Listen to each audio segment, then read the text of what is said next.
بسم الله الرحمن الرحيم. ألف لام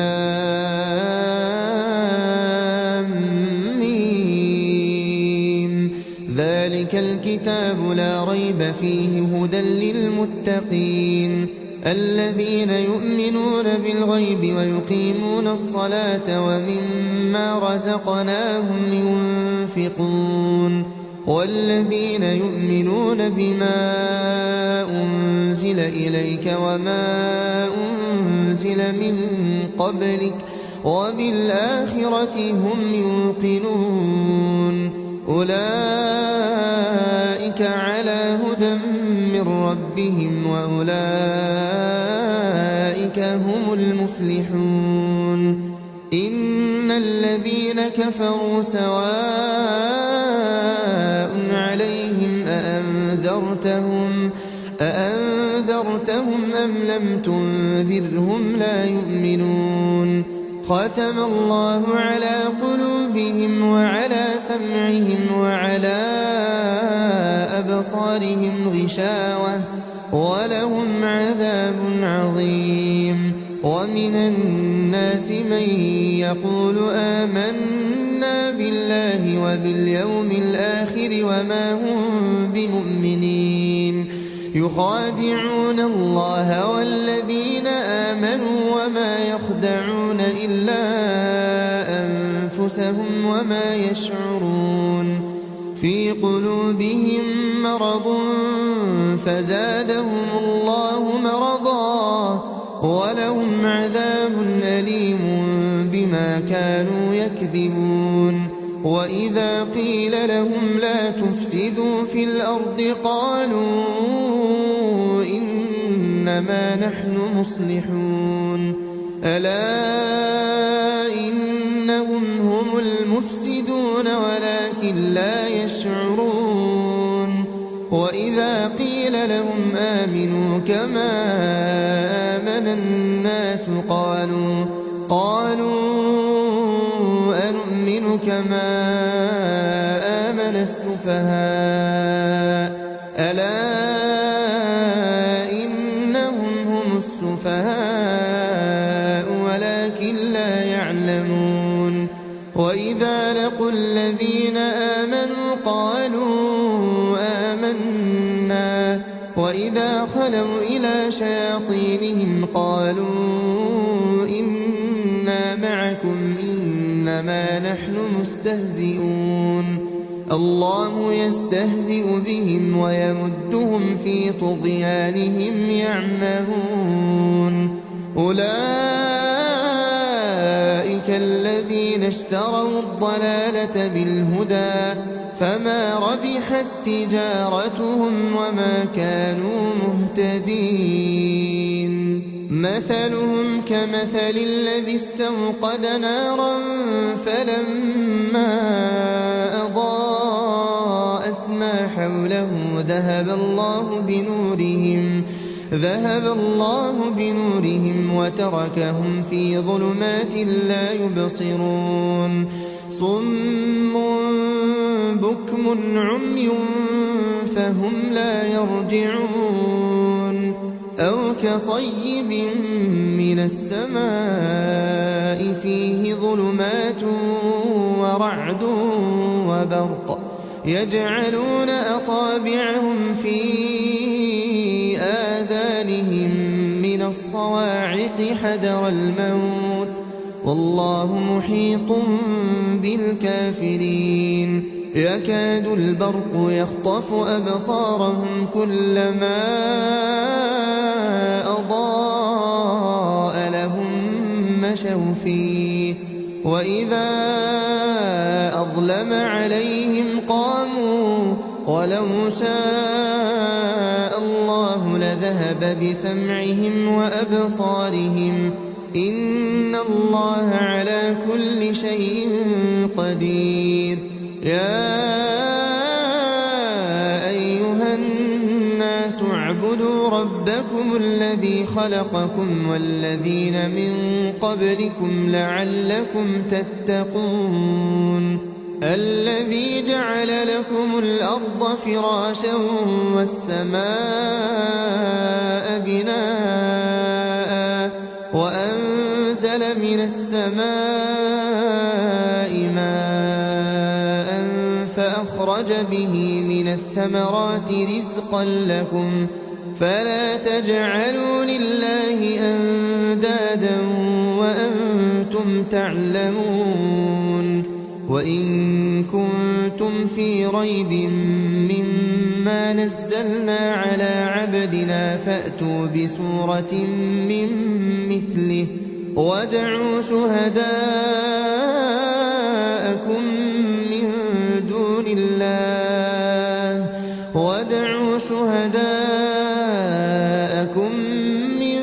دون الله إن كنتم صادقين فإن لم تفعلوا ولن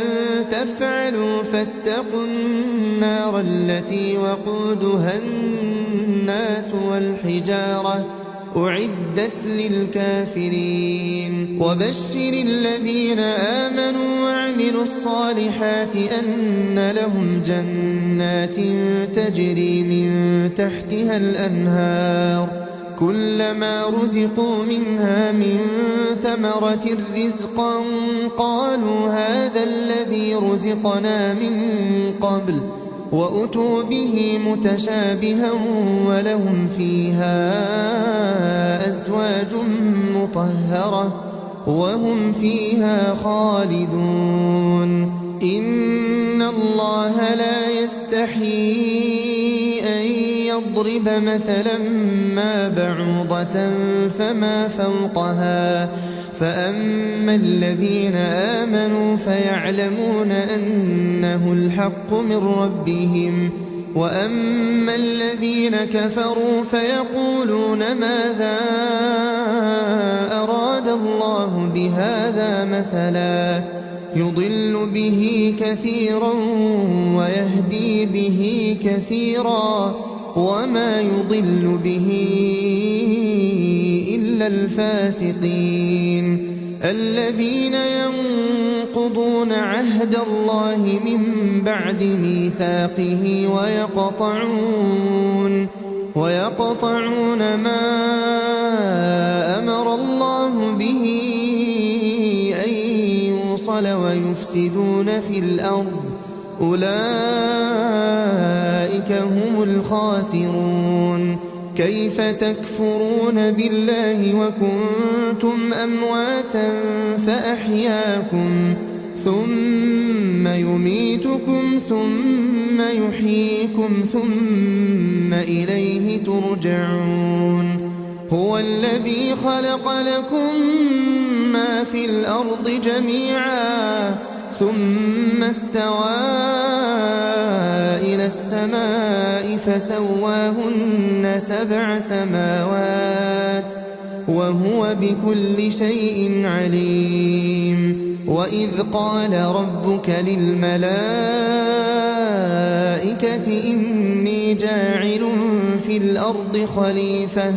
قالوا أتجعل فيها من يفسد فيها ويسفك الدماء ونحن نسبح بحمدك ونقدس لك قال إني أعلم ما لا تعلمون وعلم آدم الأسماء كلها ثم عرضهم على الملائكة فقال أنبئوني بأسماء هؤلاء إن كنتم صادقين قالوا سبحانك لا علم لنا إلا ما علمتنا إنك أنت العليم الحكيم قال يا آدم أنبئهم بأسمائهم فلما أنبأهم بأسمائهم قال ألم أقل لكم إني أعلم أعلم غيب السماوات والأرض وأعلم ما تبدون وما كنتم تكتمون وإذ قلنا للملائكة اسجدوا لآدم فسجدوا إلا إبليس أبى واستكبر وكان من الكافرين وقلنا يا آدم اسكن أنت وزوجك الجنة وكلا منها رغدا حيث شئتما ولا تقربا هذه الشجرة فتكونا من الظالمين فأزلهما الشيطان عنها فأخرجهما مما كانا فيه وقلنا اهبطوا بعضكم لبعض عدو ولكم في الأرض مستقر ومتاع إلى حين فتلقى آدم من ربه كلمات فتاب عليه إنه هو التواب الرحيم قلنا اهبطوا منها جميعا فإما يأتينكم مني هدى فمن تبع هداي فلا خوف عليهم ولا هم يحزنون والذين كفروا وكذبوا بآياتنا أولئك أصحاب النار هم فيها خالدون يا بني إسرائيل اذكروا نعمتي التي أنعمت عليكم وأوفوا بعهدي أوف بعهدكم وإياي فارهبون وآمنوا بما أنزلت مصدقا لما معكم ولا تكونوا أول كافر به ولا تشتروا بآياتي ثمنا قليلا وإياي فاتقون ولا تلبسوا الحق بالباطل وتكتموا الحق وأنتم تعلمون وأقيموا الصلاة وآتوا الزكاة واركعوا مع الراكعين أتأمرون الناس بالبر وتنسون أنفسكم وأنتم تتلون الكتاب أفلا تعقلون واستعينوا بالصبر والصلاة وإنها لكبيرة إلا على الخاشعين الذين يظنون أنهم ملاقو ربهم وأنهم إليه راجعون يا بني إسرائيل اذكروا نعمتي التي أنعمت عليكم وأني فضلتكم على العالمين واتقوا يوما لا تجزي نفس عن نفس شيئا ولا يقبل منها شفاعة ولا يؤخذ منها عدل ولا هم ينصرون وإذ نجيناكم من آل فرعون يسومونكم سوء العذاب يذبحون أبناءكم ويستحيون نساءكم وفي ذلكم بلاء من ربكم عظيم وإذ فرقنا بكم البحر فأنجيناكم وأغرقنا آل فرعون وأنتم تنظرون وإذ واعدنا موسى 40 ليلة ثم اتخذتم العجل من بعده وأنتم ظالمون ثم عفونا عنكم من بعد ذلك لعلكم تشكرون وإذ آتينا موسى الكتاب والفرقان لعلكم تهتدون وإذ قال موسى لقومه يا قوم إنكم ظلمتم أنفسكم باتخاذكم العجل فتوبوا إلى بارئكم فاقتلوا أنفسكم ذلكم خير لكم عند بارئكم فتاب عليكم إنه هو التواب الرحيم وإذ قلتم يا موسى لن نؤمن لك حتى نرى الله جهرة فأخذتكم الصاعقة وأنتم تنظرون ثم بعثناكم من بعد موتكم لعلكم تشكرون وظللنا عليكم الغمام وأنزلنا عليكم المن والسلوى كلوا من طيبات ما رزقناكم وما ظلمونا ولكن كانوا أنفسهم يظلمون وإذ قلنا ادخلوا هذه القرية فكلوا منها حيث شئتم رغدا وادخلوا الباب سجدا وقولوا حطة نغفر لكم خطاياكم وسنزيد المحسنين فبدل الذين ظلموا قولا غير الذي قيل لهم فأنزلنا على الذين ظلموا رجزا من السماء بما كانوا يفسقون وإذ استسقى موسى لقومه فقلنا اضرب بعصاك الحجر فانفجرت منه 12 عينا قد علم كل أناس مشربهم كلوا واشربوا من رزق الله ولا تعثوا في الأرض مفسدين وإذ قلتم يا موسى لن نصبر على طعام واحد فادع لنا ربك يخرج لنا مما تنبت الأرض من بقلها وقثائها وفومها وعدسها وبصلها قال أتستبدلون الذي هو أدنى بالذي هو خير اهبطوا مصرا فإن لكم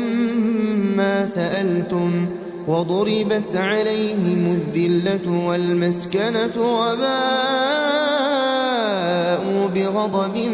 من الله ذلك بأنهم كانوا يكفرون بآيات الله ويقتلون النبيين بغير الحق ذلك بما عصوا وكانوا يعتدون إن الذين آمنوا والذين هادوا والنصارى والصابئين من آمن بالله واليوم الآخر وعمل صالحا فلهم أجرهم عند ربهم ولا خوف عليهم ولا هم يحزنون وإذ أخذنا ميثاقكم ورفعنا فوقكم الطور خذوا ما آتيناكم بقوة واذكروا ما فيه لعلكم تتقون ثم توليتم من بعد ذلك فلولا فضل الله عليكم ورحمته لكنتم من الخاسرين ولقد علمتم الذين اعتدوا منكم في السبت فقلنا لهم كونوا قردة خاسئين فجعلناها نكالا لما بين يديها وما خلفها وموعظة للمتقين وإذ قال موسى لقومه إن الله يأمركم أن تذبحوا بقرة قالوا أتتخذنا هزوا قال أعوذ بالله أن أكون من الجاهلين قالوا ادع لنا ربك يبين لنا ما هي قال إنه يقول إنها بقرة لا فارض ولا بكر عوان بين ذلك فافعلوا ما تؤمرون قالوا ادع لنا ربك يبين لنا ما لونها قال إنه يقول إنها بقرة صفراء فاقع لونها تسر الناظرين قالوا ادع لنا ربك يبين لنا ما هي إن البقرة شابه علينا وإنا إن شاء الله لمهتدون قال إنه يقول إنها بقرة لا ذلول تثير الأرض ولا تسقي الحرث مسلمة لا شية فيها قالوا الآن جئت بالحق فذبحوها وما كادوا يفعلون وإذ قتلتم نفسا فادارأتم فيها والله مخرج ما كنتم تكتمون فقلنا اضربوه ببعضها كذلك يحيي الله الموتى ويريكم آياته لعلكم تعقلون ثم قست قلوبكم من بعد ذلك فهي كالحجارة أو أشد قسوة وإن من الحجارة لما يتفجر منه الأنهار وإن منها لما يشقق فيخرج منه الماء وإن منها لما يهبط من خشية الله وما الله بغافل عما تعملون أفتطمعون أن يؤمنوا لكم وقد كان فريق منهم يسمعون كلام الله ثم يحرفونه من بعد ما عقلوه وهم يعلمون وإذا لقوا الذين آمنوا قالوا آمنا وإذا خلا بعضهم إلى بعض قالوا أتحدثونهم بما فتح الله عليكم ليحاجوكم به عند ربكم أفلا تعقلون أولا يعلمون أن الله يعلم ما يسرون وما يعلنون ومنهم أميون لا يعلمون الكتاب إلا أماني وإن هم إلا يظنون فويل للذين يكتبون الكتاب بأيديهم ثم يقولون هذا من عند الله ليشتروا به ثمنا قليلا فويل لهم مما كتبت أيديهم وويل لهم مما يكسبون وقالوا لن تمسنا النار إلا أياما معدودة قل أتخذتم عند الله عهدا فلن يخلف الله عهده أم تقولون على الله ما لا تعلمون بلى من كسب سيئة وأحاطت به خطيئته فأولئك أصحاب النار هم فيها خالدون والذين آمنوا وعملوا الصالحات أولئك أصحاب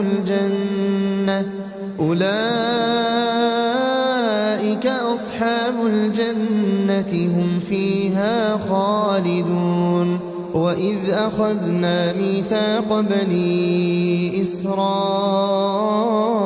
لا تعبدون إلا الله وبالوالدين إحسانا وذي القربى واليتامى والمساكين وقولوا للناس حسنا وأقيموا الصلاة وآتوا الزكاة ثم توليتم إلا قليلا منكم وأنتم معرضون وإذ أخذنا ميثاقكم لا تسفكون دماءكم ولا تخرجون أنفسكم من دياركم ثم أقررتم وأنتم تشهدون ثم أنتم هؤلاء تقتلون أنفسكم وتخرجون فريقا منكم من ديارهم تظاهرون عليهم بالإثم والعدوان وإن يأتوكم أسارى تفادوهم وهو محرم عليكم إخراجهم أفتؤمنون ببعض الكتاب وتكفرون ببعض فما جزاء من يفعل ذلك منكم إلا خزي في الحياة الدنيا ويوم القيامة يردون إلى أشد العذاب وما الله بغافل عما تعملون أولئك الذين اشتروا الحياة الدنيا بالآخرة فلا يخفف عنهم العذاب ولا هم ينصرون ولقد آتينا موسى الكتاب وقفينا من بعده بالرسل وآتينا عيسى ابن مريم البينات وأيدناه بروح القدس أفكلما جاءكم رسول بما لا تهوى أنفسكم استكبرتم ففريقا كذبتم وفريقا تقتلون وقالوا قلوبنا غلف بل لعنهم الله بكفرهم فقليلا ما يؤمنون ولما جاءهم كتاب من عند الله مصدق لما معهم وكانوا من قبل يستفتحون على الذين كفروا فلما جاءهم ما عرفوا كفروا به فلعنة الله على الكافرين بئس ما اشتروا به أنفسهم أن يكفروا بما أنزل الله بغيا أن ينزل الله من فضله على من يشاء من عباده فباءوا بغضب على غضب وللكافرين عذاب مهين وإذا قيل لهم آمنوا بما أنزل الله قالوا نؤمن بما أنزل علينا ويكفرون بما وراءه وهو الحق مصدقا لما معهم قل فلم تقتلون أنبياء الله من قبل إن كنتم مؤمنين ولقد جاءكم موسى بالبينات ثم اتخذتم العجل من بعده وأنتم ظالمون وإذ أخذنا ميثاقكم ورفعنا فوقكم الطور خذوا ما آتيناكم بقوة واسمعوا قالوا سمعنا وعصينا وأشربوا في قلوبهم العجل بكفرهم قل بئس ما يأمركم به إيمانكم إن كنتم مؤمنين قل إن كانت لكم الدار الآخرة عند الله خالصة من دون الناس فتمنوا الموت إن كنتم صادقين ولن يتمنوه أبدا بما قدمت أيديهم والله عليم بالظالمين ولتجدنهم أحرص الناس على حياة ومن الذين أشركوا يود أحدهم لو يعمر 1000 سنة وما هو بمزحزحه من العذاب أن يعمر والله بصير بما يعملون قل من كان عدوا لجبريل فإنه نزله على قلبك بإذن الله مصدقا لما بين يديه وهدى وبشرى للمؤمنين من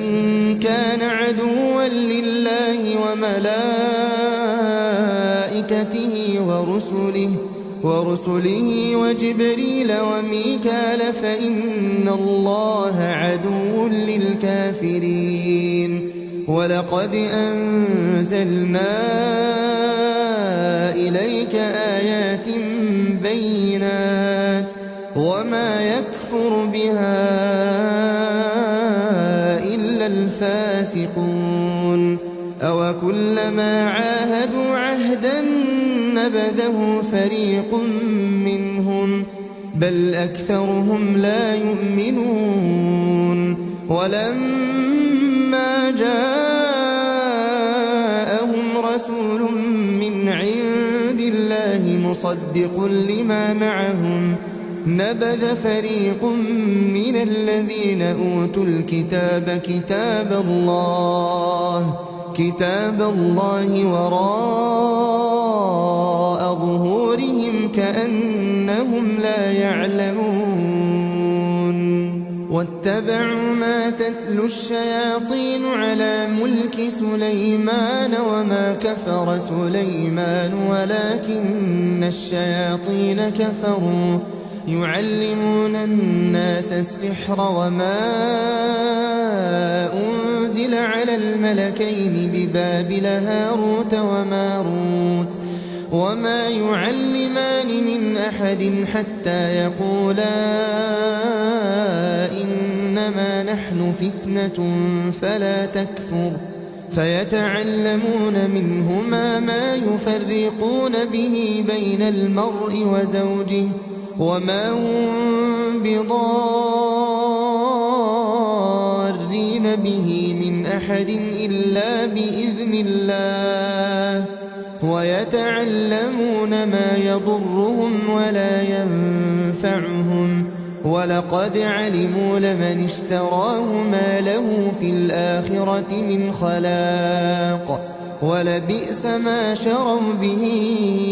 أنفسهم لو كانوا يعلمون ولو أنهم آمنوا واتقوا لمثوبة من عند الله خير لو كانوا يعلمون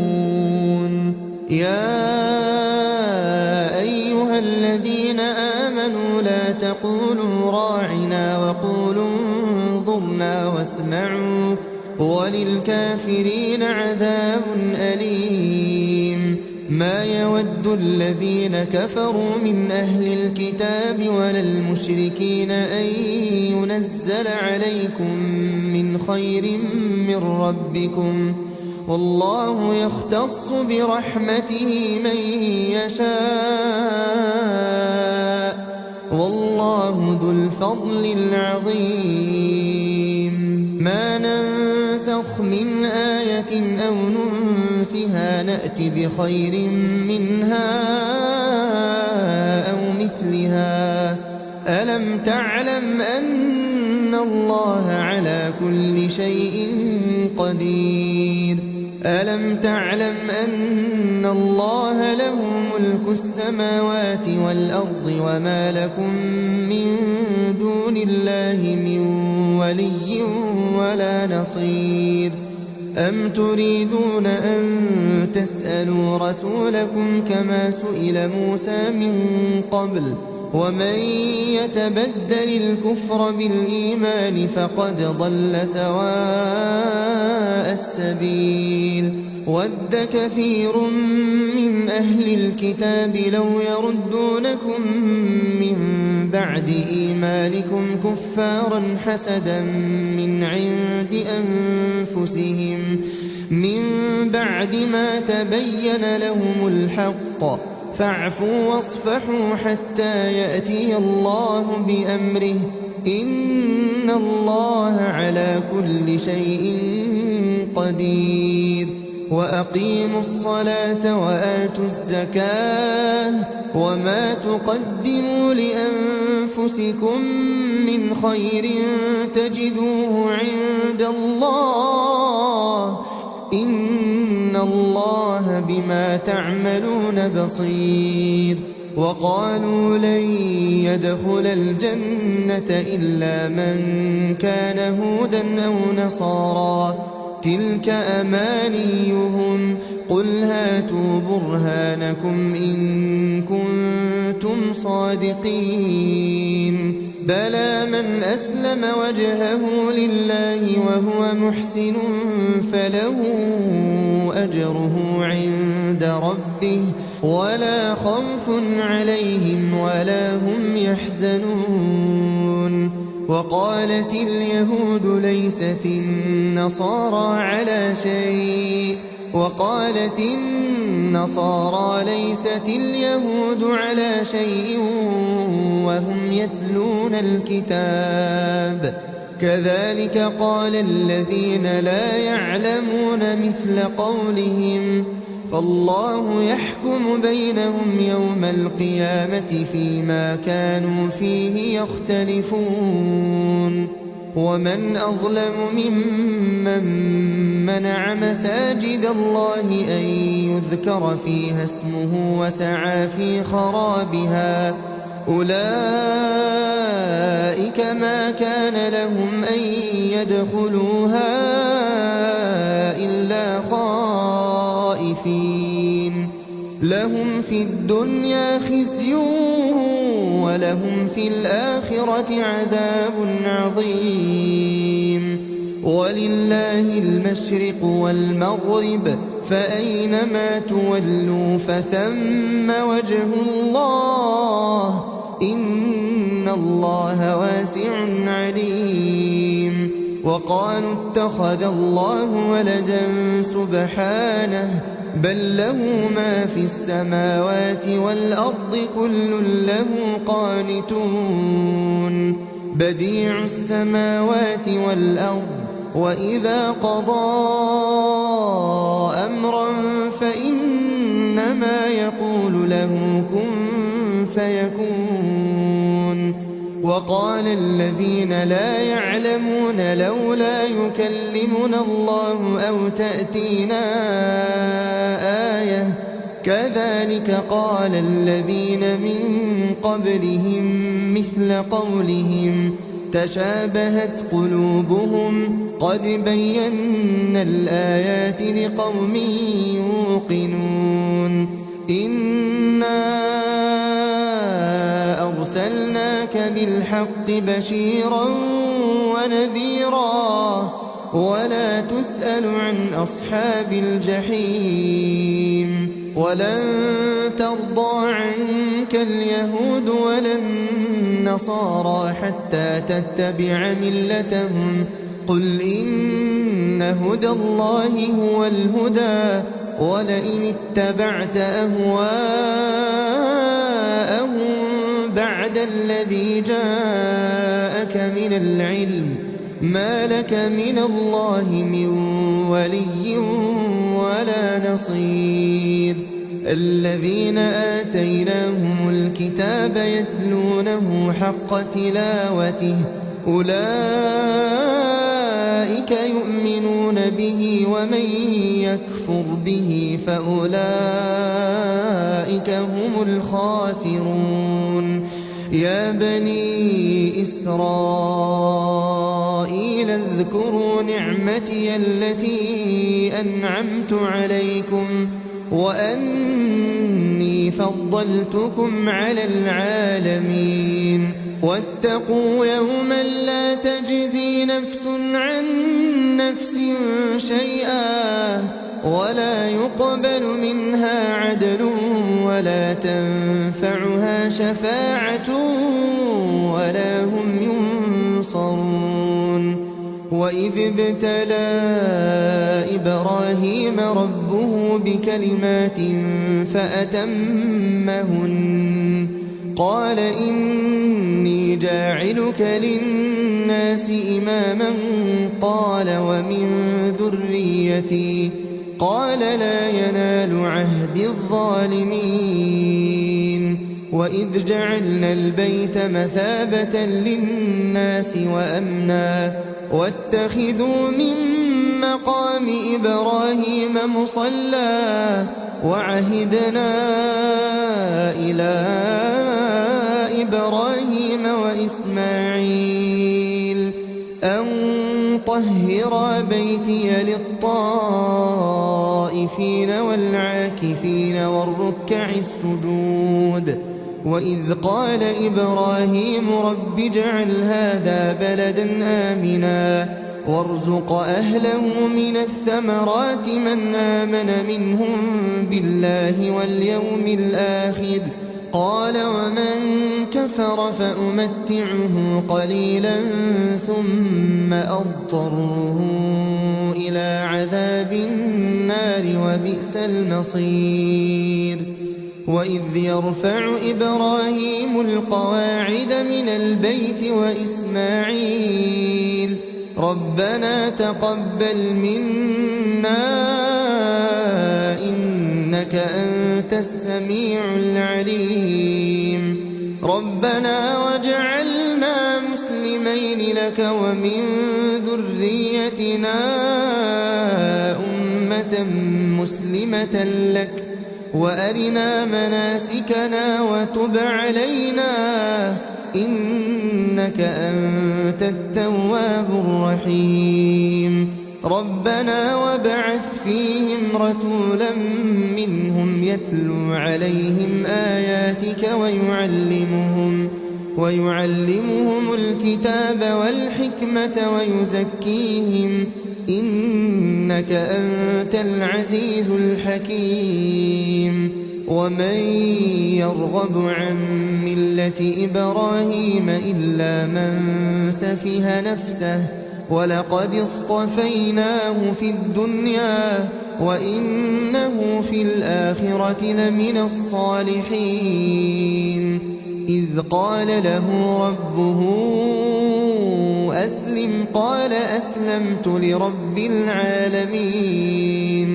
ووصى بها إبراهيم بنيه ويعقوب يا بني إن الله اصطفى لكم الدين فلا تموتن إلا وأنتم مسلمون أم كنتم شهداء إذ حضر يعقوب الموت إذ قال لبنيه ما تعبدون من بعدي قالوا نعبد إلهك وإله آبائك إبراهيم وإسماعيل وإسحاق إلها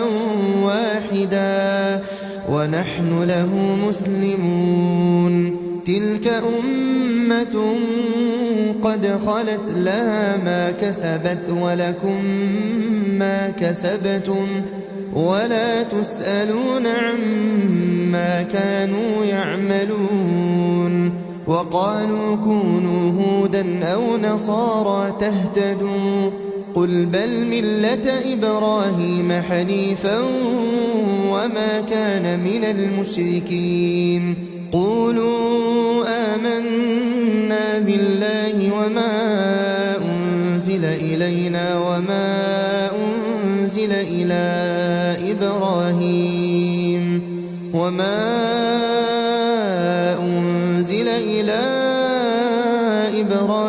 وإسماعيل وإسحاق ويعقوب والأسباط وما أوتي موسى وعيسى وما أوتي النبيون من ربهم لا نفرق بين أحد منهم ونحن له مسلمون فإن آمنوا بمثل ما آمنتم به فقد اهتدوا وإن تولوا فإنما هم في شقاق فسيكفيكهم الله وهو السميع العليم صبغة الله ومن أحسن من الله صبغة ونحن له عابدون قل أتحاجوننا في الله وهو ربنا وربكم ولنا أعمالنا ولكم أعمالكم ونحن له مخلصون أم تقولون إن إبراهيم وإسماعيل وإسحاق ويعقوب والأسباط كانوا هودا أو نصارى قل أنتم أعلم أم الله ومن أظلم ممن كتم شهادة عنده من الله وما الله بغافل عما تعملون تلك أمة قد خلت لها ما كسبت ولكم ما كسبتم ولا تسألون عما كانوا يعملون سيقول السفهاء من الناس ما ولاهم عن قبلتهم التي كانوا عليها قل لله المشرق والمغرب يهدي من يشاء إلى صراط مستقيم وكذلك جعلناكم أمة وسطا لتكونوا شهداء على الناس ويكون الرسول عليكم شهيدا وما جعلنا القبلة التي كنت عليها إلا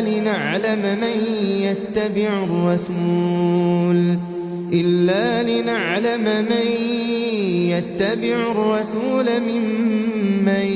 ينقلب على عقبيه وإن كانت لكبيرة إلا على الذين هدى الله وما كان الله ليضيع إيمانكم إن الله بالناس لرءوف رحيم قد نرى تقلب وجهك في السماء فلنولينك قبلة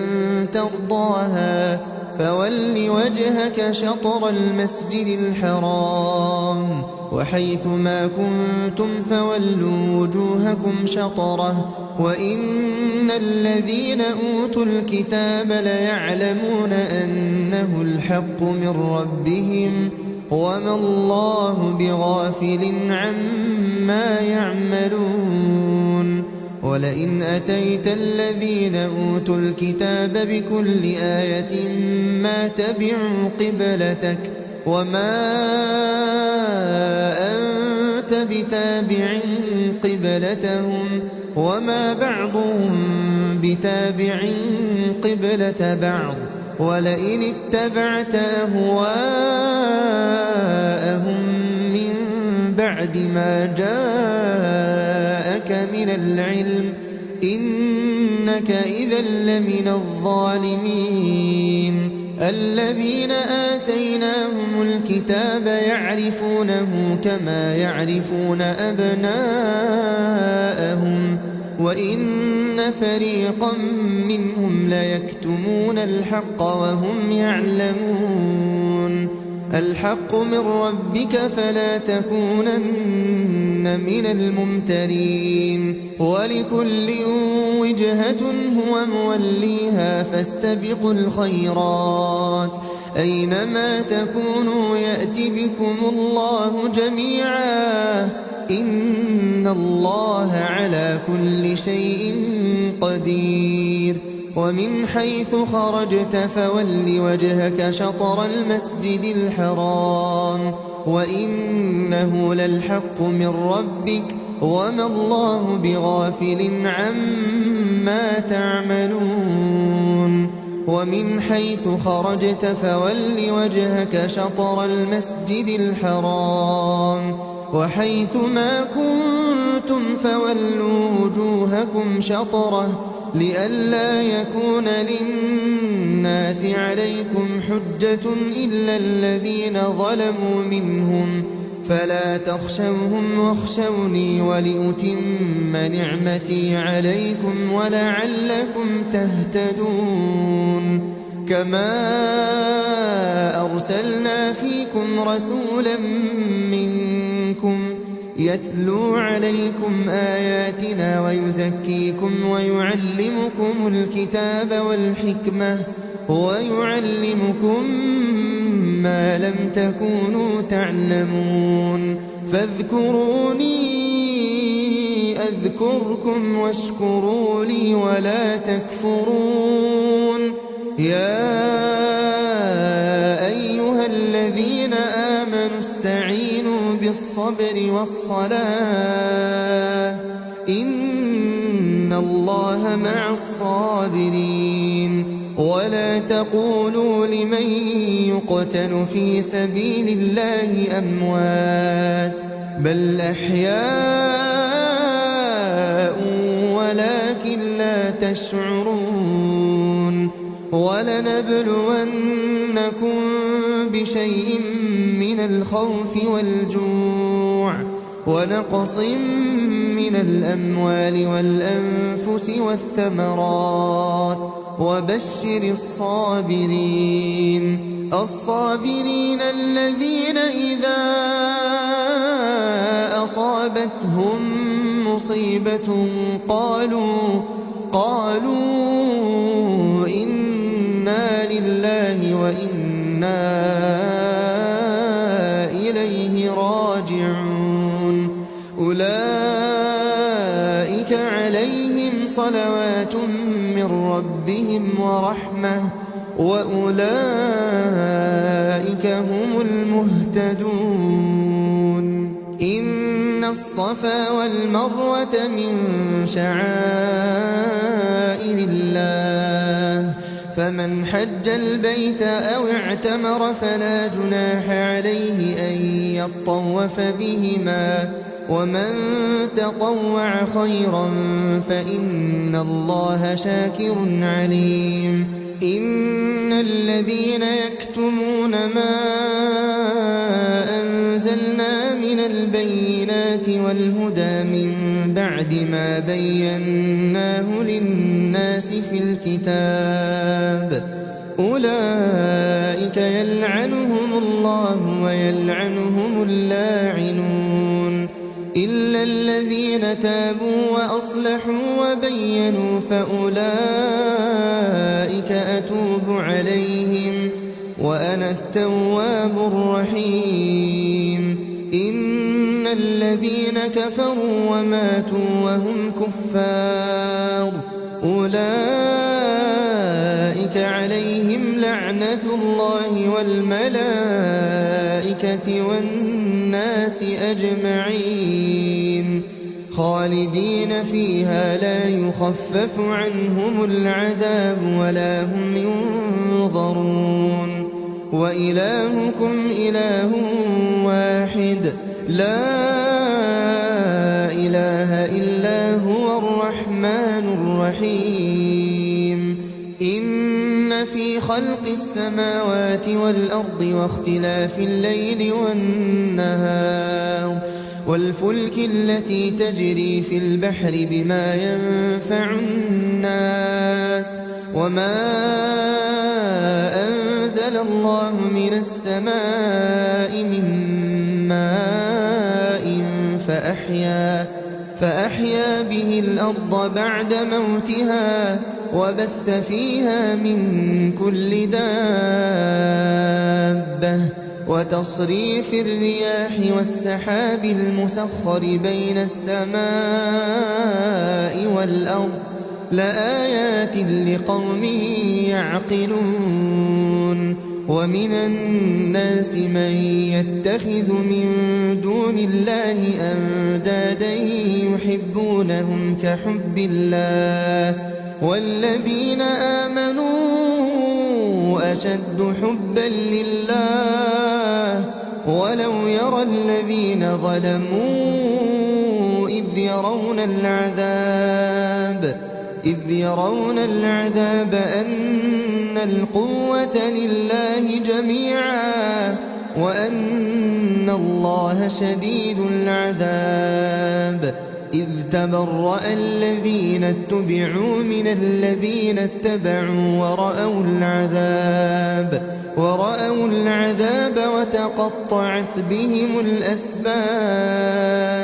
وقال الذين اتبعوا لو أن لنا كرة فنتبرأ منهم كما تبرأوا منا كذلك يريهم الله أعمالهم حسرات عليهم وما هم بخارجين من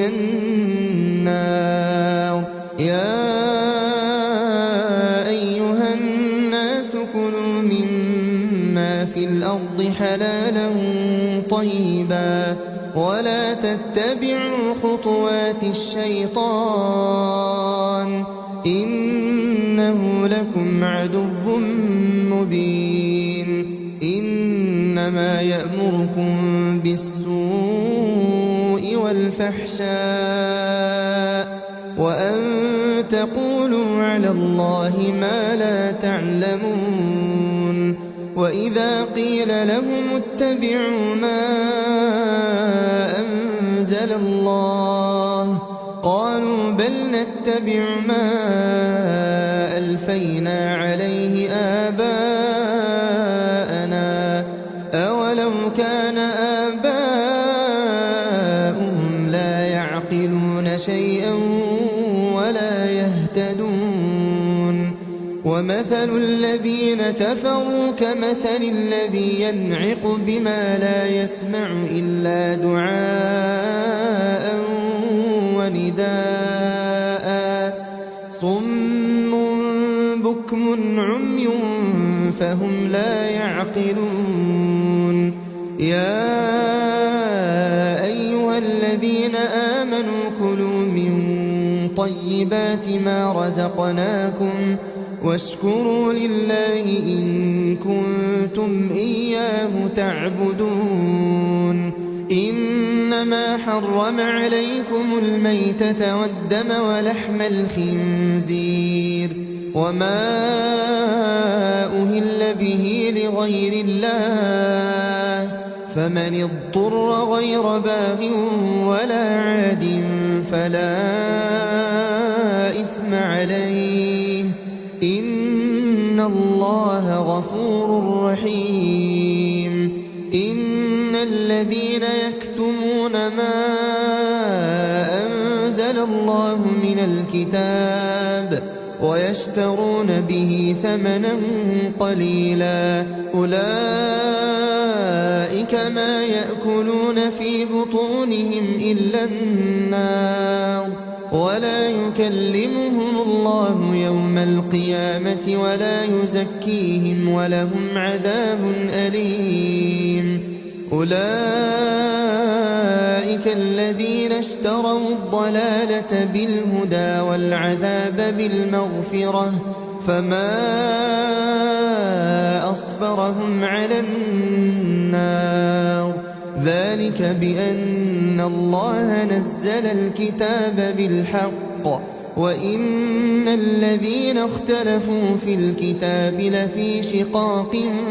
بعيد. ليس البر أن تولوا وجوهكم قبل المشرق والمغرب ولكن البر من آمن بالله واليوم الآخر والملائكة والكتاب والنبيين وآتى المال على حبه ذوي القربى واليتامى والمساكين وابن السبيل والسائلين وفي الرقاب وأقام الصلاة وآتى الزكاة والموفون بعهدهم إذا عاهدوا والصابرين في البأساء والضراء وحين البأس. أولئك الذين صدقوا وأولئك هم المتقون. يا أيها الذين آمنوا كتب عليكم القصاص في القتلى الحر بالحر والعبد بالعبد والأنثى بالأنثى فمن عفي له من أخيه شيء فاتباع بالمعروف وأداء إليه بإحسان ذلك تخفيف من ربكم ورحمة فمن اعتدى بعد ذلك فله عذاب أليم. ولكم في القصاص حياة يا أولي الألباب لعلكم تتقون. كتب عليكم إذا حضر أحدكم الموت إن ترك خيرا الوصية للوالدين والأقربين بالمعروف حقا على المتقين. فمن بدله بعدما سمعه فإنما إثمه على الذين يبدلونه إن الله سميع عليم. فمن خاف من موص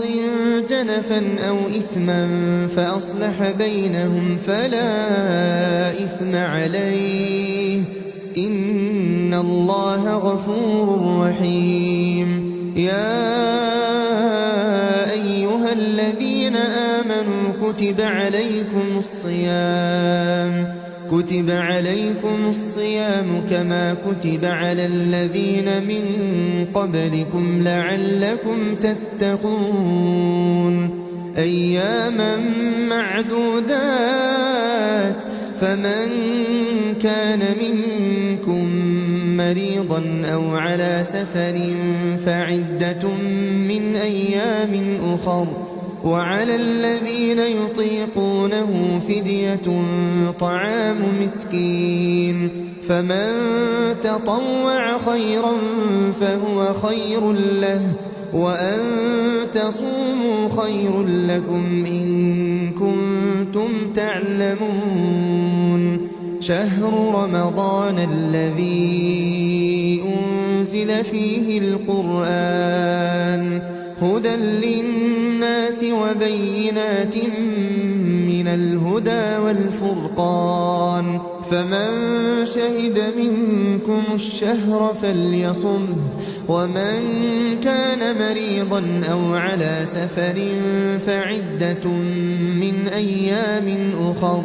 يريد الله بكم اليسر ولا يريد بكم العسر ولتكملوا العدة ولتكبروا الله على ما هداكم ولعلكم تشكرون. وإذا سألك عبادي عني فإني قريب أجيب دعوة الداع إذا دعان فليستجيبوا لي وليؤمنوا بي لعلهم يرشدون. أحل لكم ليلة الصيام الرفث إلى نسائكم هن لباس لكم وأنتم لباس لهن علم الله أنكم كنتم تختانون أنفسكم فتاب عليكم وعفى عنكم فالآن باشروهن وابتغوا ما كتب الله لكم وكلوا واشربوا حتى يتبين لكم الخيط الأبيض من الخيط الأسود من الفجر ثم أتموا الصيام إلى الليل ولا تباشروهن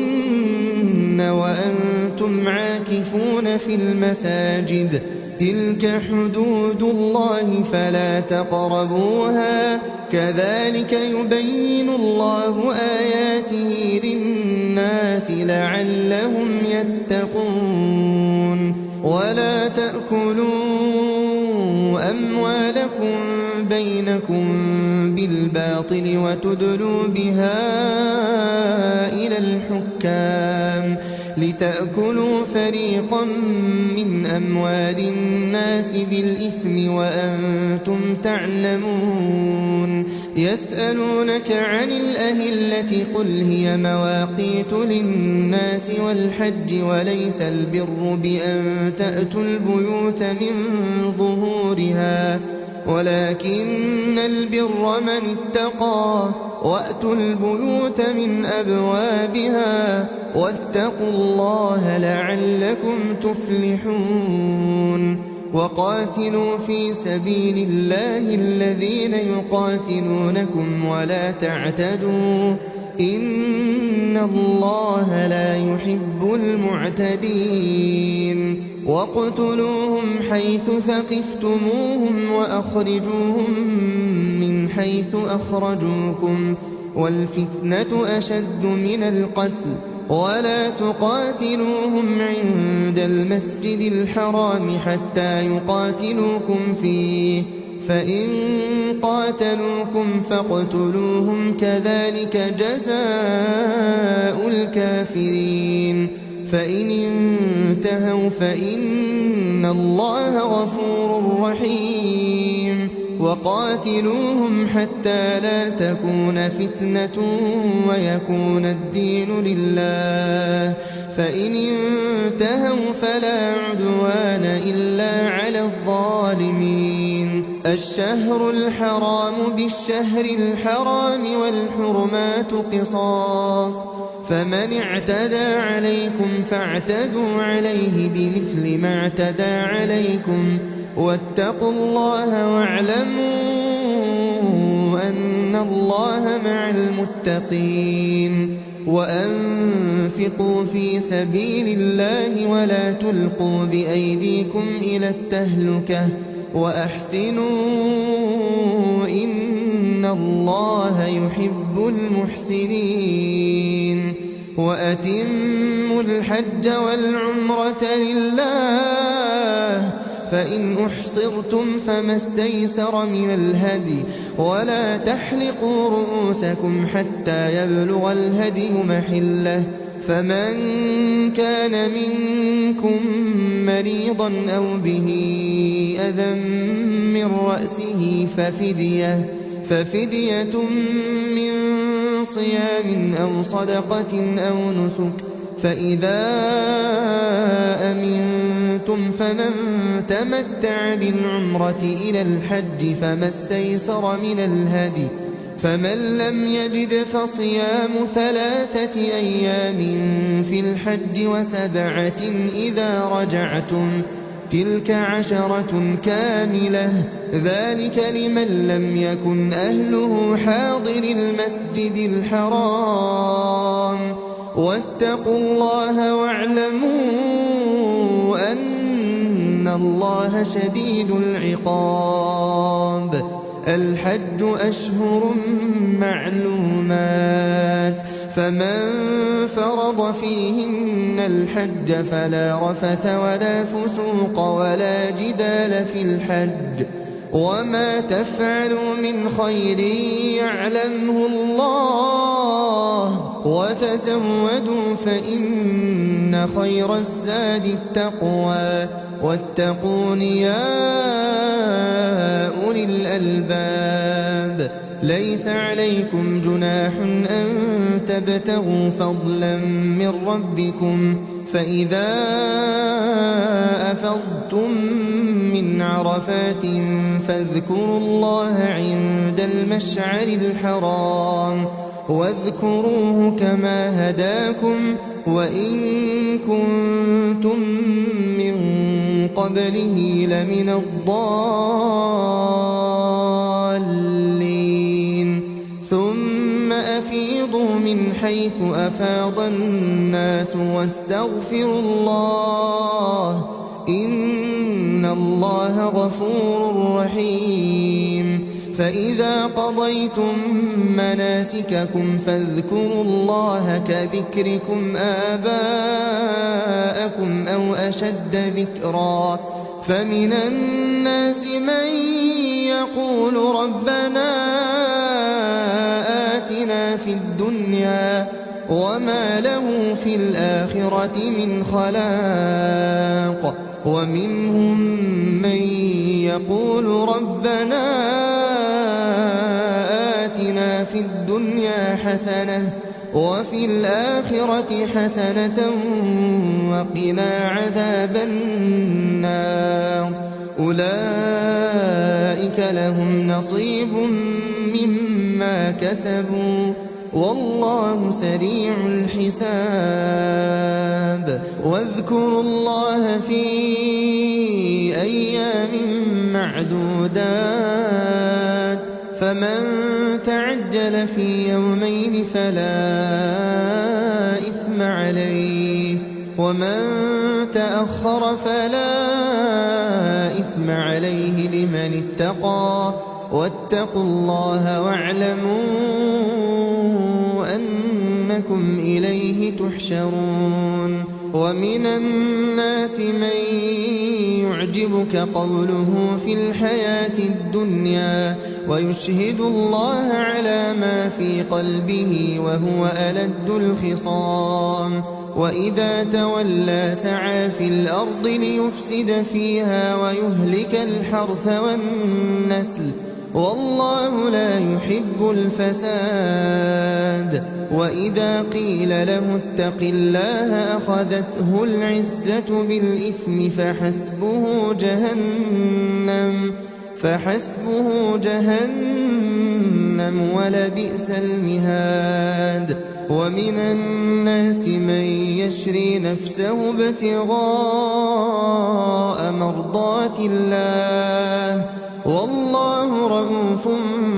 بالعباد يا أيها الذين آمنوا ادخلوا في السلم كافة ولا تتبعوا خطوات الشيطان إنه لكم عدو مبين فإن زللتم من بعد ما جاءتكم البينات فاعلموا أن الله عزيز حكيم هل ينظرون إلا أن يأتيهم الله في ظلل من الغمام والملائكة وقضي الأمر وإلى الله ترجع الأمور سل بني إسرائيل كم آتيناهم من آية بينة ومن يبدل نعمة الله من بعد ما جاءته فإن الله شديد العقاب زين للذين كفروا الحياة الدنيا ويسخرون من الذين آمنوا والذين اتقوا فوقهم يوم القيامة والله يرزق من يشاء بغير حساب. كان الناس أمة واحدة فبعث الله النبيين مبشرين ومنذرين وأنزل معهم الكتاب بالحق ليحكم بين الناس فيما اختلفوا فيه وما اختلف فيه إلا الذين أوتوه من بعد ما جاءتهم البينات بغيا بينهم فهدى الله الذين آمنوا لما اختلفوا فيه من الحق بإذنه والله يهدي من يشاء إلى صراط مستقيم. أم حسبتم أن تدخلوا الجنة ولما يأتكم مثل الذين خلوا من قبلكم مستهم البأساء والضراء وزلزلوا حتى يقول الرسول والذين آمنوا معه متى نصر الله ألا إن نصر الله قريب. يسألونك ماذا ينفقون قل ما أنفقتم من خير فللوالدين والأقربين واليتامى والمساكين وابن السبيل وما تفعلوا من خير فإن الله به عليم. كتب عليكم القتال وهو كره لكم وعسى أن تكرهوا شيئا وهو خير لكم وعسى أن تحبوا شيئا وهو شر لكم والله يعلم وأنتم لا تعلمون. يسألونك عن الشهر الحرام قتال فيه قل قتال فيه كبير وصد عن سبيل الله وكفر به والمسجد الحرام وإخراج أهله منه أكبر عند الله والفتنة أكبر من القتل ولا يزالون يقاتلونكم حتى يردوكم عن دينكم إن استطاعوا ومن يرتدد منكم عن دينه فيمت وهو كافر فأولئك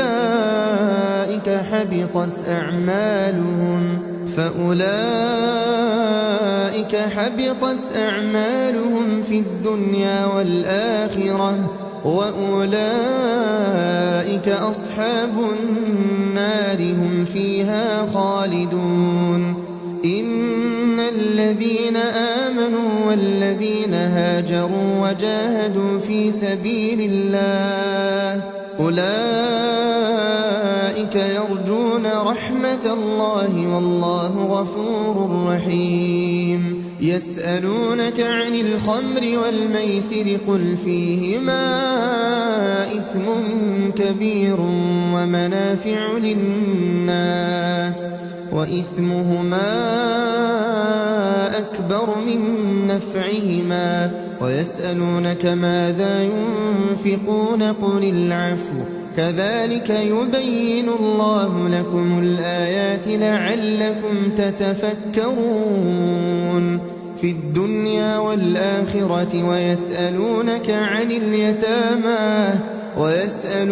عن اليتامى قل إصلاح لهم خير وإن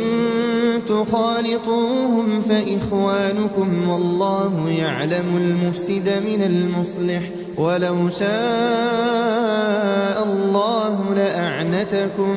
إن الله عزيز حكيم. ولا تنكحوا المشركات حتى يؤمنوا ولأمة مؤمنة خير من مشركة ولو أعجبتكم ولا تنكحوا المشركين حتى يؤمنوا ولعبد مؤمن خير من مشرك ولو أعجبكم أولئك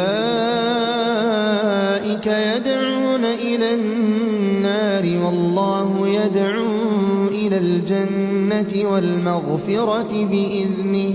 ويبين آياته للناس لعلهم يتذكرون ويسألونك عن المحيض قل هو أذى فاعتزلوا النساء في المحيض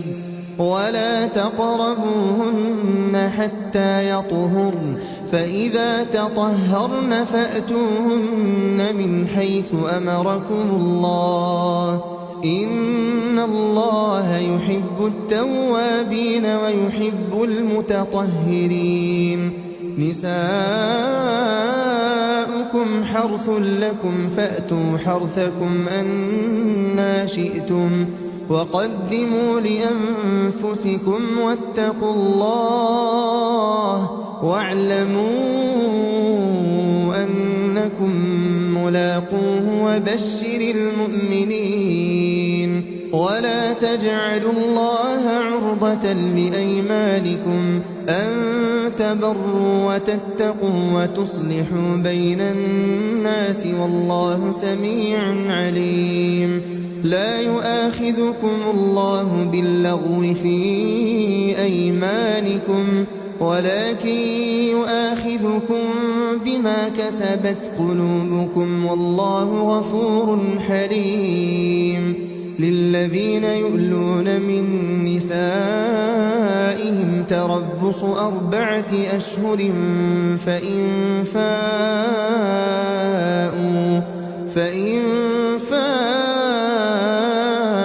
فإن الله غفور رحيم وإن عزموا الطلاق فإن الله سميع عليم والمطلقات يتربصن بأنفسهن 3 قروء ولا يحل لهن أن يكتمن ما خلق الله في أرحامهن إن كن يؤمن بالله واليوم الآخر وبعولتهن أحق بردهن في ذلك إن أرادوا إصلاحا ولهن مثل الذي عليهن بالمعروف وللرجال عليهن درجة والله عزيز حكيم الطلاق 2 فإمساكم بمعروف أو تسريح بإحسان ولا يحل لكم أن تأخذوا مما آتيتموهن شيئا إلا أن يخافا ألا يقيما حدود الله فإن خفتم ألا يقيما حدود الله فلا جناح عليهما فيما افتدت به تلك حدود الله فلا تعتدوها ومن يتعد حدود الله فأولئك هم الظالمون فإن طلقها فلا تحل له من بعد حتى تنكح زوجا غيره فإن طلقها فلا جناح عليهما أن يتراجعا إن ظنا أن يقيما حدود الله وتلك حدود الله يبينها لقوم يعلمون وإذا طلقتم النساء فبلغن أجلهن فأمسكوهن بمعروف أو سرحوهن بمعروف ولا تمسكوهن ضرارا لتعتدوا ومن يفعل ذلك فقد ظلم نفسه ولا تتخذوا آيات الله هزوا واذكروا نعمة الله عليكم وما أنزل عليكم من الكتاب والحكمة يعظكم به واتقوا الله واعلموا أن الله بكل شيء عليم. وإذا طلقتم النساء فبلغن أجلهن فلا تعضلوهن أن ينكحن أزواجهن إذا تراضوا بينهم بالمعروف ذلك يوعظ به من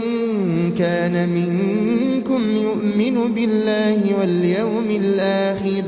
ذلكم أزكى لكم وأطهر والله يعلم وأنتم لا تعلمون.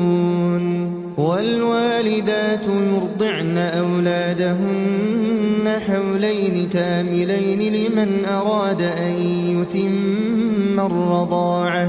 وعلى المولود له رزقهن وكسوتهن بالمعروف لا تكلف نفس إلا وسعها لا تضار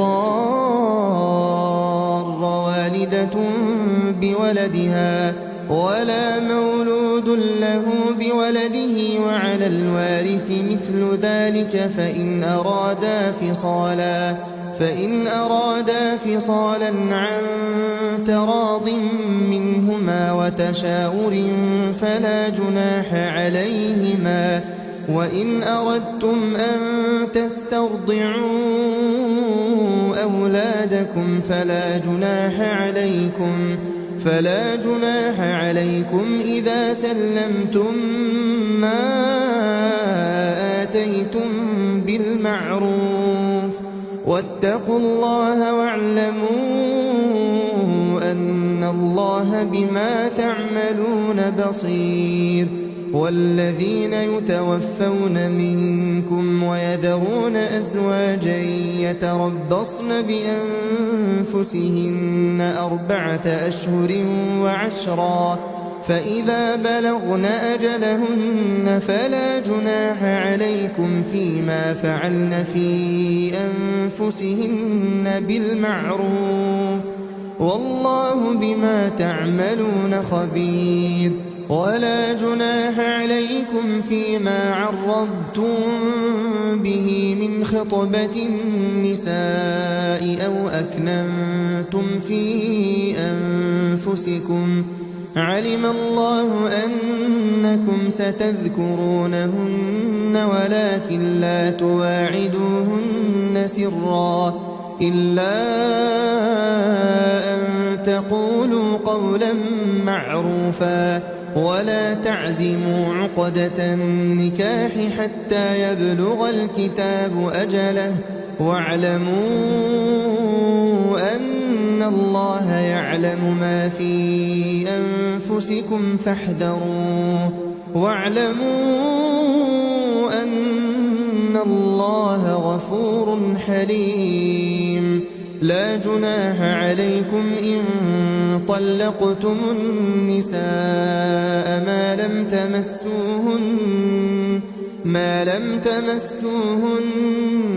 أو تفرضوا لهن فريضة ومتعوهن على الموسع قدره وعلى المقتر قدره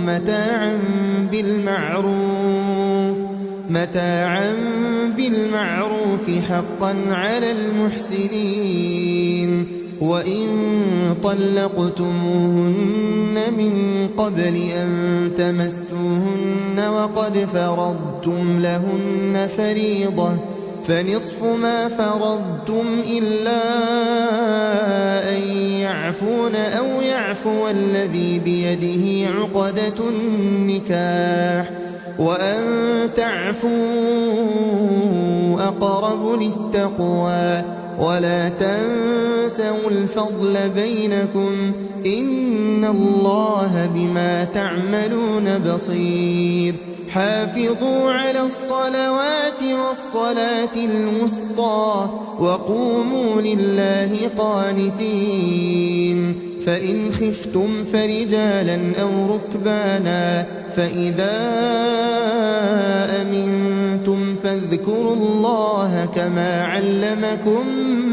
ما لم تكونوا تعلمون والذين يتوفون منكم ويذرون أزواجا وصية لأزواجهم متاعا إلى الحول غير إخراج فإن خرجن فلا جناح عليكم فيما فعلن في أنفسهن من معروف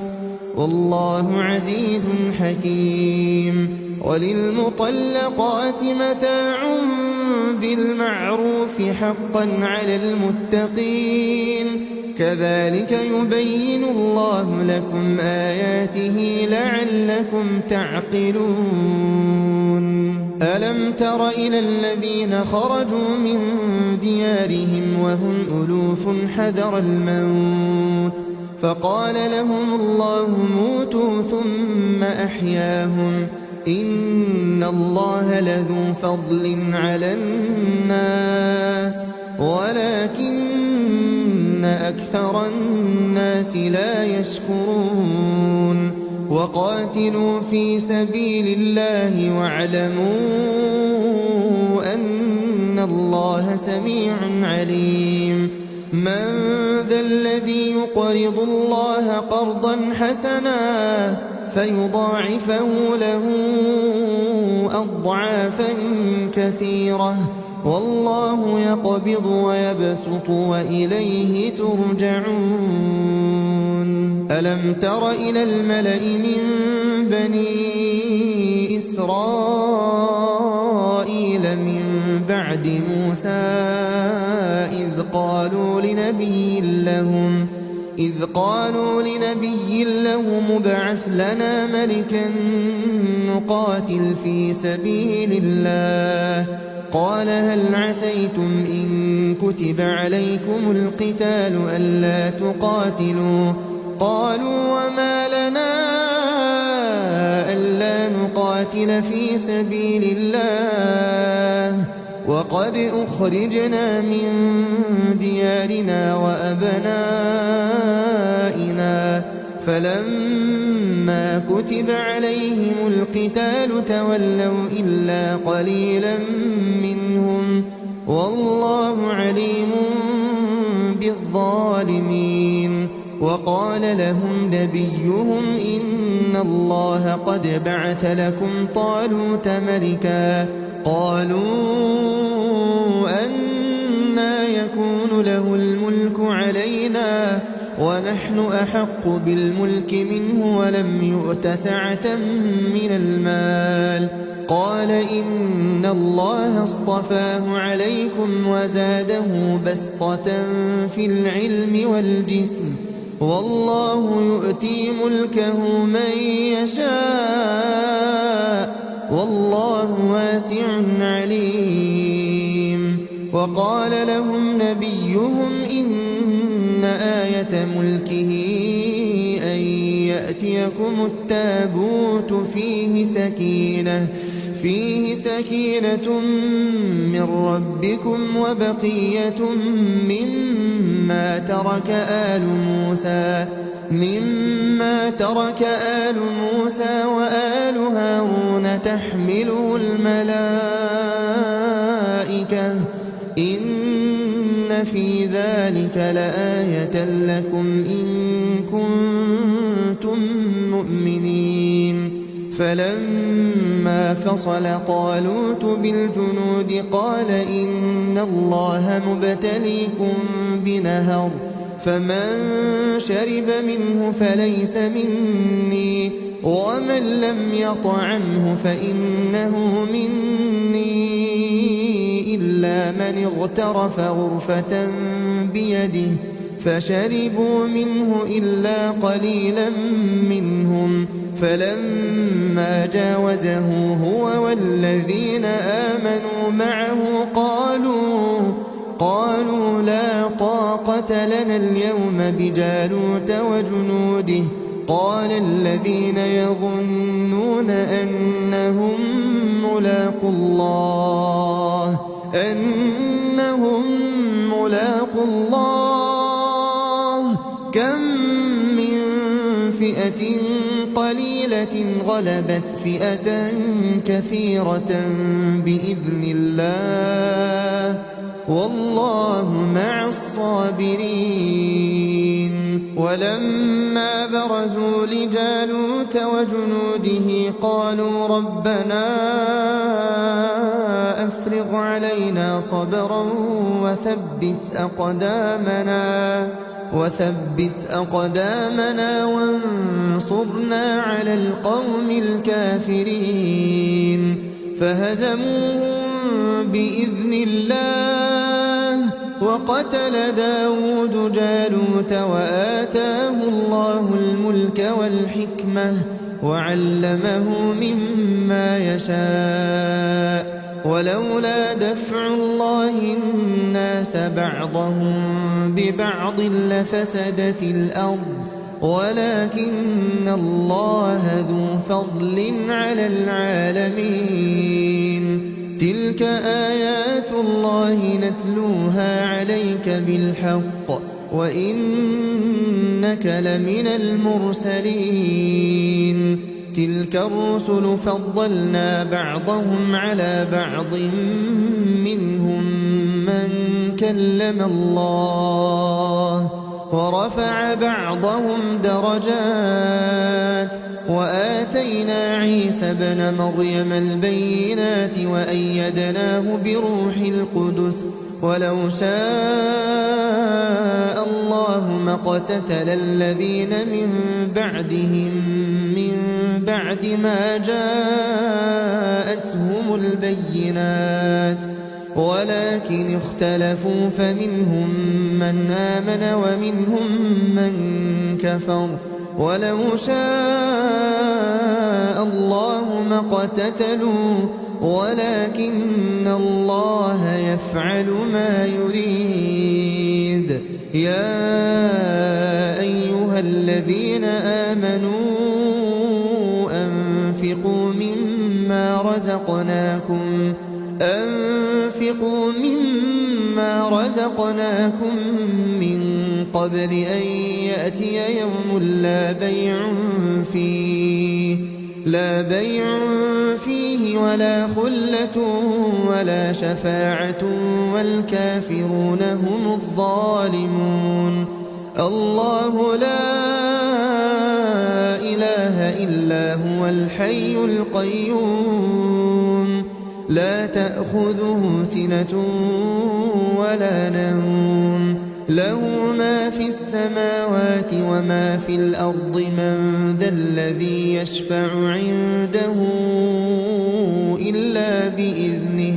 يعلم ما بين أيديهم وما خلفهم ولا يحيطون بشيء من علمه إلا بما شاء وسع كرسيه السماوات والأرض ولا يئوده حفظهما وهو العلي العظيم. لا إكراه في الدين قد تبين الرشد من الغي فمن يكفر بالطاغوت ويؤمن بالله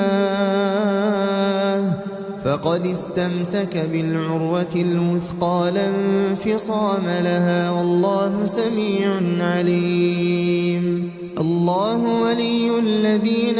آمنوا يخرجهم من الظلمات إلى النور والذين كفروا أولياؤهم الطاغوت يخرجونهم من النور إلى الظلمات أولئك أولئك أصحاب النار هم فيها خالدون ألم تر إلى الذي حاج إبراهيم في ربه أن آتاه الله الملك إذ قال إبراهيم ربي الذي يحيي ويميت قال أنا أحيي وأميت قال إبراهيم فإن الله يأتي بالشمس من المشرق فأت بها من المغرب فبهت الذي كفر والله لا يهدي القوم الظالمين أو كالذي مر على قرية وهي خاوية على عروشها قال أنى يحيي هذه الله بعد موتها فأماته الله 100 عام ثم بعثه قال كم لبثت قال لبثت يوما أو بعض يوم قال بل لبثت 100 عام فانظر إلى طعامك وشرابك لم يتسنه وانظر إلى حمارك ولنجعلك آية للناس وانظر إلى العظام كيف ننشزها ثم نكسوها لحما فلما تبين له قال أعلم أن الله على كل شيء قدير وإذ قال إبراهيم رب أرني كيف تحيي الموتى قال أولم تؤمن قال بلى ولكن ليطمئن قلبي قال فخذ 4 من الطير فصرهن إليك ثم اجعل على كل جبل منهن جزءا ثم ادعهن يأتينك سعيا واعلم أن الله عزيز حكيم مثل الذين ينفقون أموالهم في سبيل الله كمثل حبة أنبتت 7 سنابل في كل سنبلة 100 حبة والله يضاعف لمن يشاء والله واسع عليم الذين ينفقون أموالهم في سبيل الله ثم لا يتبعون ما أنفقوا منا ولا أذى لهم أجرهم عند ربهم ولا خوف عليهم ولا هم يحزنون قول معروف ومغفرة خير من صدقة يتبعها أذى والله غني حليم يا أيها الذين آمنوا لا تبطلوا صدقاتكم بالمن والأذى كالذي ينفق ماله رئاء الناس ولا يؤمن بالله واليوم الآخر فمثله كمثل صفوان عليه تراب فأصابه وابل فتركه صلدا لا يقدرون على شيء مما كسبوا والله لا يهدي القوم الكافرين ومثل الذين ينفقون أموالهم ابتغاء مرضات الله وتثبيتا من أنفسهم كمثل جنة بربوة أصابها وابل فآتت أكلها ضعفين فإن لم يصبها وابل فطل والله بما تعملون بصير أيود أحدكم أن تكون له جنة من نخيل وأعناب تجري من تحتها الأنهار له فيها من كل الثمرات وأصابه الكبر وله ذرية ضعفاء فأصابها إعصار فيه نار فاحترقت كذلك يبين الله لكم الآيات لعلكم تتفكرون يا أيها الذين آمنوا أنفقوا من طيبات ما كسبتم ومما أخرجنا لكم من الأرض ولا تيمموا الخبيث منه تنفقون ولستم بآخذيه إلا أن تغمضوا فيه واعلموا أن الله غني حميد الشيطان يعدكم الفقر ويأمركم بالفحشاء والله يعدكم مغفرة منه وفضلا والله واسع عليم يؤتي الحكمة من يشاء ومن يؤت الحكمة فقد أوتي خيرا كثيرا وما يذكر إلا أولو الألباب وما أنفقتم من نفقة أو نذرتم من نذر فإن الله يعلمه وما للظالمين من أنصار إن تبدوا الصدقات فنعما هي وإن تخفوها وتؤتوها الفقراء فهو خير لكم ويكفر عنكم من سيئاتكم والله بما تعملون خبير ليس عليك هداهم ولكن الله يهدي من يشاء وما تنفقوا من خير فلأنفسكم وما تنفقون إلا ابتغاء وجه الله وما تنفقوا من خير يوفى إليكم وأنتم لا تظلمون للفقراء الذين أحصروا في سبيل الله لا يستطيعون ضربا في الأرض يحسبهم الجاهل أغنياء من التعفف تعرفهم بسيماهم لا يسألون الناس إلحافا وما تنفقوا من خير فإن الله به عليم الذين ينفقون أموالهم بالليل والنهار سرا وعلانية فلهم أجرهم عند ربهم ولا خوف عليهم ولا هم يحزنون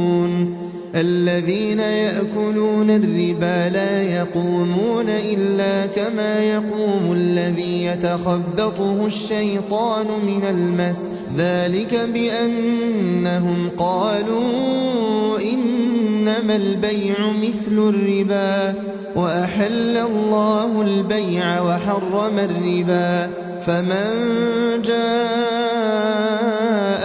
موعظة من ربه فانتهى فله ما سلف وأمره إلى الله ومن عاد فأولئك أصحاب النار هم فيها خالدون يمحق الله الربا ويربي الصدقات والله لا يحب كل كفار أثيم إن الذين آمنوا وعملوا الصالحات وأقاموا الصلاة وآتوا الزكاة لهم أجرهم عند ربهم ولا خوف عليهم ولا هم يحزنون يا أيها الذين آمنوا اتقوا الله وذروا ما بقي من الربا إن كنتم مؤمنين فإن لم تفعلوا فأذنوا بحرب من الله ورسوله وإن تبتم فلكم رؤوس أموالكم لا تظلمون ولا تظلمون وإن كان ذو عسرة فنظرة إلى ميسرة وأن تصدقوا خير لكم إن كنتم تعلمون واتقوا يوما ترجعون فيه إلى الله ثم توفى كل نفس ما كسبت وهم لا يظلمون يا أيها الذين آمنوا إذا تداينتم بدين إلى أجل مسمى فاكتبوه وليكتب بينكم كاتب بالعدل ولا يأب كاتب أن يكتب كما علمه الله فليكتب وليملل الذي عليه الحق وليتق الله ربه ولا يبخس منه شيئا فإن كان الذي عليه الحق سفيها أو ضعيفا أو لا يستطيع أن يمل هو فليملل وليه بالعدل واستشهدوا شهيدين من رجالكم فإن لم يكونا رجلين فرجل وامرأتان ممن ترضون من الشهداء أن تضل إحداهما فتذكر إحداهما الأخرى ولا يأبى الشهداء إذا ما دعوا ولا تسأموا أن تكتبوه صغيرا أو كبيرا إلى أجله ذلكم أقسط عند الله وأقوم للشهادة وأدنى ألا ترتابوا إلا أن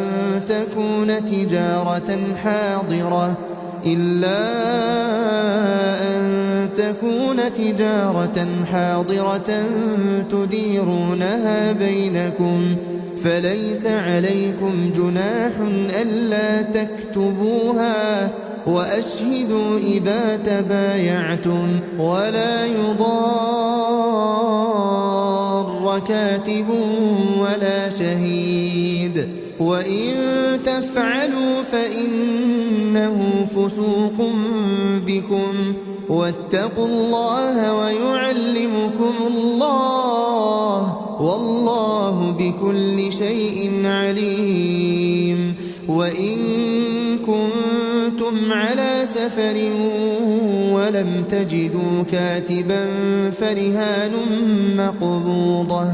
فإن أمن بعضكم بعضا فليؤدي الذي اؤتمن أمانته وليتق الله ربه ولا تكتموا الشهادة ومن يكتمها فإنه آثم قلبه